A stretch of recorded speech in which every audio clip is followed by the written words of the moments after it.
अस्सलाम वालेकुम स्टूडेंट्स। अगला जो हमारा टॉपिक है वो है साइटोप्लाज्म।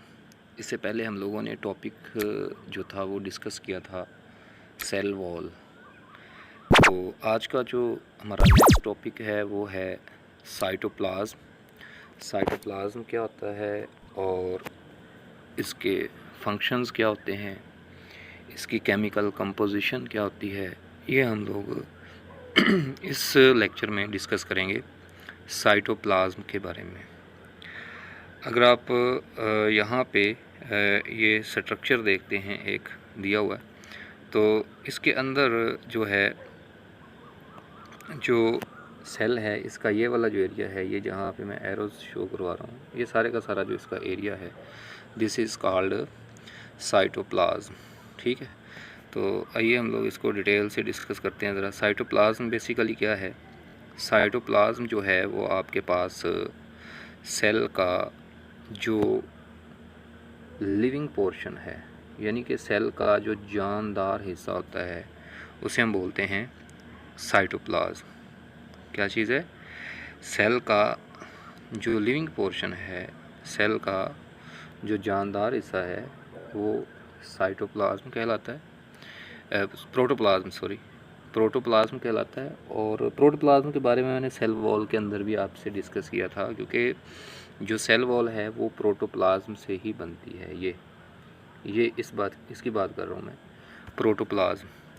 तो साइटोप्लाज्म जो है वो living part of the cell जो है, यानी कि प्रोटोप्लाज्म पे एग्जिस्ट करता है। इसमें न्यूक्लियस होता है और साइटोप्लाज्म होता है। ये मैंने आपको पिछले लेक्चर में भी बड़ी डिटेल से इसके बारे में बताया था कि ये आपको एमसीक्यूज आ सकता है या शॉर्ट क्वेश्चन आ सकता है, व्हाट इज़ प्रोटोप्लाज्म। तो सेल का जो न्यूक्लियस प्लस उसका साइटोप्लाज्म, इन दोनों को मिला के हम प्रोटोप्लाज्म कहते हैं। और प्रोटोप्लाज्म से भी सेल वॉल बनती है। ये बड़ा इंपॉर्टेंट एमसीक्यू है, याद रखना है। साइटोप्लाज्म को हम डिस्कस करेंगे। न्यूक्लियस, यहाँ पे हम लोगों ने साइटोप्लाज्म को डिस्कस करना है। मैं रिपीट कर रहा हूँ बात को बार बार। जो आपके पास साइटोप्लाज्म है ये दो हिस्सों पर जो प्रोटोप्लाज्म है ये दो हिस्सों पर मुश्तमिल है, एक न्यूक्लियस है और एक साइटोप्लाज्म है। यहाँ पे हम लोग साइटोप्लाज्म को डिस्कस कर लेंगे और जो न्यूक्लियस है वो इस चैप्टर के एंड में जाके डिस्कस करेंगे। बेसिकली साइटोप्लाज्म जो है वो क्या होता है? Aqueous ground substance. एक्वस का मतलब होता है लिक्विड फॉर्म में, पानी की तरह का मादा होता है, फ्लूइड होता है ये। कंटेन्स ऑर्गेनेलिस, इसके अंदर ऑर्गेनेलिस होते हैं, ribosomes, mitochondria, Golgi apparatus, centrioles, plastid etcetera, सारा कुछ होता है। और इंक्लूजन्स इसमें इंक्लूड होता है वेस्ट, स्टोरेज, प्रोडक्ट्स। ठीक है, तो इसमें वेस्ट मटेरियल भी होता है, ये चीज़ों को स्टोरेज भी करता है। इसके बाद अगर हम नेक्स्ट बात करते हैं, साइटोसोल क्या होता है? जो आपके पास साइटोप्लाज्म का सोलेबल पार्ट होता है, यानी कि जिसमें चीज़ें डिज़ोल्व हो सकती हैं, उसको हम बोलते हैं साइटोसोल। साइटोसोल की हम बात कर रहे हैं। ये आपको शॉर्ट क्वेश्चन में भी पूछा जा सकता है, व्हाट इज़ साइटोसोल। इसके अंदर 90% जो है वाटर होता है। एमसीक्यूज़ है, बड़ा इंपॉर्टेंट है। सोल्यूशन कंटेनिंग ऑल मॉलिक्यूल्स, जितने भी मॉलिक्यूल्स हैं सेल के अंदर वो साइटोप्लाज्म के अंदर मौजूद होते हैं। उसके बाद अगर हम बात कर लेते हैं साइटोप्लाज्म की, तो साइटोप्लाज्म जो है बेसिकली इसमें दो तरह के सॉल्यूशंस पाए जाते हैं, महलूल पाए जाते हैं दो तरह के। वो दो सॉल्यूशन कौन कौन से इसमें पाए जाते हैं? एक तो आपके पास जो है वो ट्रू सॉल्यूशन होता है और एक जो है वो कोलाइडल सॉल्यूशन होता है।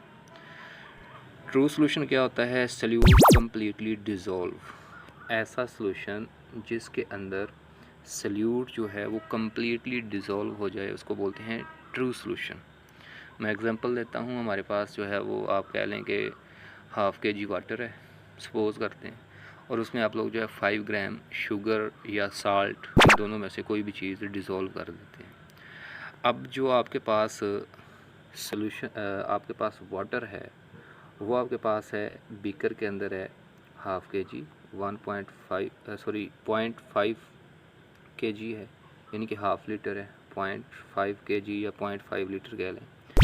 और उसके अंदर आप लोग 5 ग्राम जो है वो शुगर ऐड कर देते हैं। इसके अंदर 5 ग्राम शुगर ऐड कर देते हैं। जो शुगर आप लोगों ने 5 ग्राम ऐड की है वो आपके पास जो है वो सल्यूट है, और जो आपके पास 0.5 किलोग्राम जो था वाटर है वो सॉल्वेंट है। तो अगर किसी सोल्यूशन के अंदर सॉल्वेंट की मकदार ज़्यादा हो और सल्यूट की मकदार कम हो, तो जो कम मकदार में होगा वो सल्यूट होगा और जो ज़्यादा मकदार में होगा वो सॉल्वेंट होगा। यहाँ पे बात वो कर रहा है कि जो सल्यूट है वो कम्प्लीटली डिज़ोल्व होता है, किसके अंदर डिज़ोल्व होता है? ट्रू सोल्यूशन में, यानी कि जो ट्रू सोल्यूशन होगा वो जिसके अंदर सल्यूट जो है वो कम्प्लीटली डिज़ोल्व होगा। इसके बाद आ जाता है कोलाइडल सोल्यूशन। कोलाइडल सोल्यूशन क्या होगा? ऐसा सोल्यूशन जिसके अंदर सस्पेंडेड पार्टिकल्स होंगे, डिज़ोल्व नहीं होंगे। उसकी एग्जांपल क्या है? जो एग वाइट होती है, अंडे की सफ़ेदी जो होती है, अगर कच्चा अंडा तोड़ लिया जाए तो उसकी जो सफ़ेदी है, आप उसको अगर किसी चीज़ से, चम्मच वगैरह से या हाथ की फिंगर से ऐसे उठाने की कोशिश करें तो वो उठाया नहीं जाएगा। आपको ऐसे लगेगा कि जैसे उसमें कोई जाल सा, नेट लाइक कोई चीज़ है। इसका मतलब है कि उसके अंदर सस्पेंडेड सल्यूट मौजूद है। प्रोटीन्स बेसिकली होती हैं उसके अंदर, जो कि कम्प्लीटली उसके अंदर डिज़ोल्व नहीं होती। तो इस तरह से जो आपके पास सल्यूट बन गया है कोलाइडल सोल्यूशन, वो एग वाइट है, और जो ट्रू सोल्यूशन है वो जो मैंने वाटर और साल्ट या शुगर वाली एग्जांपल दी थी। ठीक है, इसमें सस्पेंडेड पार्टिकल्स होते हैं कोलाइडल सोल्यूशन में। एक इसका हिस्सा होता है सोल और दूसरा इसका हिस्सा होता है जेल। जो सोल होता है वो नॉन विस्कस होता है, यानी कि गाढ़ा नहीं होता, पतला होता है, और जो जेल होता है वो विस्कस होता है। ठीक है, ये भी आप लोगों को शॉर्ट क्वेश्चन में पूछा जा सकता है, difference between sol and gel. तो जो सोल होता है नॉन विस्कस होता है और जो जेल होता है ये विस्कस होता है। दूसरा इनका फ़र्क ये है कि जो सोल होता है वो सेल के सेंटर में मौजूद होता है, और जो जेल होता है ये पेरिफेरल पार्ट में होता है। पेरिफेरल पार्ट का मतलब होता है सेल की साइडों पर। मैं आपको एग्जांपल देता हूँ। आप सपोज़ करें कि ये आप लोगों के पास एक सेल है, इसके जो सेंटर वाला हिस्सा होगा, ये वाला हिस्सा यहाँ पे, ये वाला जो हिस्सा है यहाँ पे जो सॉल्यूशन होगा वो आपके पास कहलाएगा सोल, और जो इसकी साइडों पे होगा उसका कलर चेंज कर देता हूँ मैं। ये वाला जो साइडों पे मैं पर्पल कलर का बना रहा हूँ, दिस इज़ कॉल्ड जेल। तो सेल के सेंटर वाला जो हिस्सा है, सेल का जो सेंटर वाला हिस्सा है ये वाला, यहाँ पर आपके पास जो है सोल मौजूद है, और ये वाला जो इसका हिस्सा है दिस इज़ कॉल्ड जेल। तो ये आप लोगों ने याद रखना है, जेल और सोल में फ़र्क, बड़ा इंपॉर्टेंट शॉर्ट क्वेश्चन है। ठीक है, रिपीट कर रहा हूँ, सोल नॉन विस्कस होता है और जेल जो है वो विस्कस होता है। जो सोल है ये सेंटर ऑफ द सेल होता है, और जो जेल जो है पेरिफेरल पार्ट। पेरिफेरल पार्ट का मतलब होता है सेल के साइडों पर मौजूद होगा। इसके बाद फंक्शंस की अगर बात करते हैं, साइटोप्लाज्म के फंक्शंस में हम चले जाएं तो इसमें जो है वो बड़े इंपॉर्टेंट इसके फंक्शन हैं। स्टोर ऑफ द सेल है, सेल के चीज़ों को ये स्टोर करता है। Site for metabolic process like glycolysis. Glycolysis क्या होता है, क्या कहते हैं, ग्लाइकोलाइसिस बेसिकली जो है ना सेलुलर रेस्पिरेशन का एक स्टेप है, पहला स्टेप। जो सेलुलर रेस्पिरेशन है उसके बेसिकली 4 स्टेप्स होते हैं।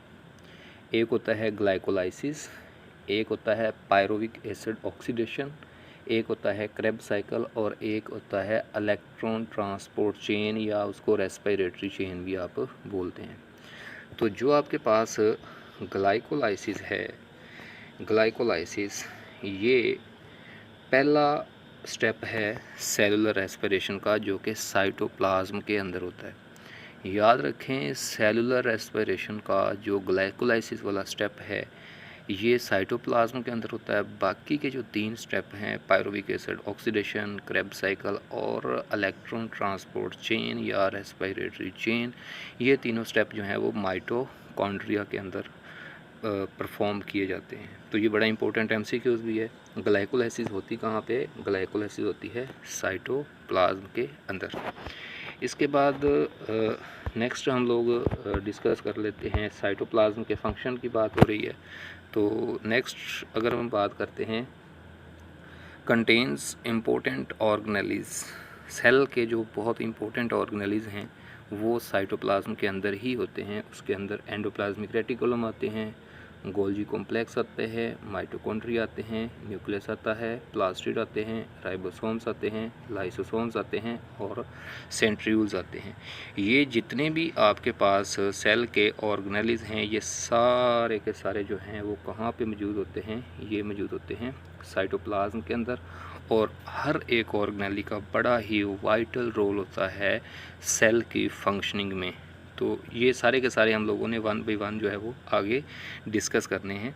एक और साइटोप्लाज्म का जो इम्पोर्टेंट रोल है वो हम लोग डिस्कस करने जा रहे हैं, साइटोप्लाज्मिक स्ट्रीमिंग, या इसको साइक्लोसिस भी बोलते हैं। क्या बोलते हैं? साइटोप्लाज्मिक स्ट्रीमिंग या साइक्लोसिस।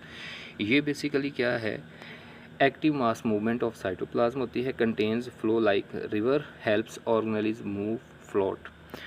ऑर्गेनेलिज ने एक जगह से दूसरी जगह मूव करना है तो वो साइटोप्लाज्मिक स्ट्रीमिंग के थ्रू ही मूव कर पाते हैं। इसमें एक बड़ी इम्पोर्टेंट और आम सी एक एग्जांपल है वो मैं आपको देता हूँ। आप सपोज़ करें कि ये वाली जो डायग्राम आपको नज़र आ रही है ये आपके पास एक फोटोसिंथेटिक सेल जो है वो उसके अंदर प्लास्टिड को शो कर रहा है। ये आप लोगों को जो छोटे छोटे गोल गोल से ऑर्गेनेलिज नज़र आ रहे हैं, ये वाले जो ऑर्गेनेलिज नज़र आ रहे हैं, दीज आर प्लास्टिड जिनके अंदर क्लोरोफिल होता है और ये फोटोसिंथेसिस परफॉर्म करते हैं। अब आप सपोज़ कर लें कि सेल का जो ये वाला हिस्सा है यहाँ पर लाइट पड़ रही है और यहाँ पर लाइट नहीं पड़ रही। जिस एरिया में लाइट नहीं होगी वहाँ पर फोटोसिंथेसिस नहीं हो सकती, क्योंकि लाइट लाजमी है फोटोसिंथेसिस के लिए। तो होता क्या है कि ये वाले, अगर बात हम कर रहे थे कि इस एरिया में जो है वो लाइट नहीं पड़ रही इधर, ठीक है, और इस एरिया में लाइट पड़ रही है, तो ये साइटोप्लाज्म जो है वो क्या करना शुरू कर देता है? साइटोप्लाज्म ऐसे सेल के अंदर मूव करना शुरू कर देता है, गोल दायरे में ऐसे मूव करना शुरू कर देता है। जिस जगह पर लाइट होगी प्लास्टिड वहाँ पर पहुँचेंगे और वहाँ पर जाकर फोटोसिंथेसिस परफॉर्म करेंगे। इसको हम बोलते हैं साइटोप्लाज्मिक स्ट्रीमिंग। ये बड़ी इम्पोर्टेंट बात है, आम सी है, समझने में थोड़ा सा बच्चों को थोड़ा महसूस होता है कि ये मुश्किल है, क्या बात है ये साइटोप्लाज्मिक स्ट्रीमिंग क्या है। आप ऐसे समझ लें कि सेल जो है बेसिक स्ट्रक्चरल और फंक्शनल यूनिट है लाइफ का। तो लाइफ कहते हैं चलते रहने को, चीज़ें मूव करती रहती हैं। जब कोई चीज़ मूव करना छोड़ दे तो मतलब उसकी डेथ हो जाती है। तो इसका मतलब ये हुआ कि जिस जगह पर सनलाइट पड़ रही होगी सेल के अंदर, वहाँ पर प्लास्टिड मूव करना चाहते हैं, उनको वहाँ पे कौन सी चीज़ लेके जाती है? साइटोप्लाज्म लेके जाता है। ये वाली बात मैं थोड़ी सी रिपीट करना चाह रहा हूँ, क्योंकि बहुत सारे बच्चों को ये कन्फ्यूजन क्रिएट करती है। सपोज़ कर लें कि ये आपके पास है सेल, ये आपके पास है सन, सूरज। यहाँ से सूरज की लाइट जो है वो आ रही है, यहाँ पर आ रही है, इस जगह पे सूरज की लाइट पड़ रही है आके। लेकिन जो प्लास्टिड हैं, प्लास्टिड ग्रीन कलर के होते हैं, प्लास्टिड पड़े हुए हैं यहाँ पे, इस एरिया के अंदर पड़े हुए हैं। प्लास्टिड जो हैं किधर पड़े हुए हैं? यहाँ पे। जबकि सनलाइट किधर है? यहाँ पे। अब साइटोप्लाज्म इनको मूव करके प्लास्टिड को इधर ले जाएगा। यहाँ से ग्रीन एरिया से साइटोप्लाज्म जो है इन प्लास्टिड को मूव करके किधर ले जाएगा? इधर। प्लास्टिड को क्यों लेके जा रहा है इनको? ये वाले प्लास्टिड हैं, ये जिधर मैं जिसके ऊपर एरो बना रहा हूँ, ये वाले जो हैं वो क्या हैं? प्लास्टिड हैं। ये वाले, ये प्लास्टिड हैं, ये ग्रीन कलर के। और सनलाइट किधर पड़ रही है? सनलाइट पड़ रही है इधर, इस एरिया में। तो ये जो साइटोप्लाज्म के अंदर प्लास्टिड पड़े हुए हैं, इनको यहाँ से मूव करवा के यहाँ लेके आया जाता है जहाँ पर लाइट फॉल कर रही है। तो इस तरह से ये जो प्लास्टिड होंगे ये फोटोसिंथेसिस परफॉर्म करना शुरू कर देंगे। तो this is called cytoplasmic streaming. बड़ी इम्पोर्टेंट चीज़ है समझने के लिए, ठीक है। एक्टिव मास मूवमेंट होती है, सारे का सारा साइटोप्लाज्म मूव करता है, जिसकी वजह से ऑर्गेनेलिज वहाँ पर पहुँच जाते हैं जहाँ पे इनकी ज़रूरत होती है। तो बेटा नेक्स्ट जो हमारा टॉपिक होगा वो होगा एंडोप्लाज्मिक रेटिकुलम का। ऑर्गेनेलिस ऑफ द सेल जो हैं वो स्टार्ट हो जाएंगे इंशाल्लाह। नेक्स्ट जो हमारा लेक्चर होगा उसमें हम लोग जो है वो डिटेल से डिस्कस करेंगे एंडोप्लाज्मिक रेटिकुलम को। बहुत ही इम्पोर्टेंट टॉपिक है और इसमें से बोर्ड में short question, MCQs, long question आने के बहुत ज़्यादा चांस होते हैं। तो ये हमारा इंशाल्लाह नेक्स्ट लेक्चर होगा, उसमें